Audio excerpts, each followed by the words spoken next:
I imagine we're all familiar with the book of Genesis and how at the beginning of the book, Moses says during the creation account that mankind was made in the image of God. We're all familiar with that phrase, but I don't know if we all understand exactly what that means. In fact, I know we don't, because scholars and commentators and writers have been wondering about the specifics of that from the beginning of Bible commentaries and scholars. It is something that it's one of those things that we can kind of understand some of the idea behind it. We can see the difference, and we can know the difference between ourselves and the physical creation, like the plants and the trees and the stars and the moon.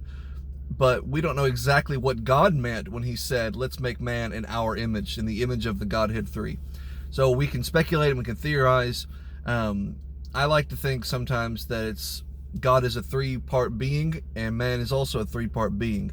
God has Father, Son, Spirit, and man has body, mind, and soul.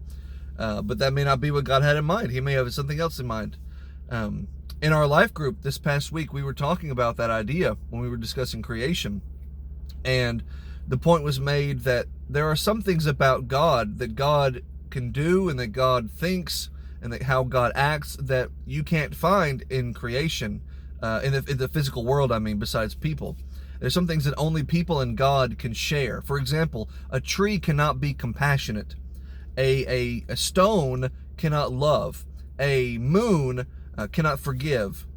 But God can love, God can forgive, God can be compassionate. I can love and forgive and be compassionate. And when I am reflecting those very special qualities of my Father in heaven, reflecting the image in which he made me.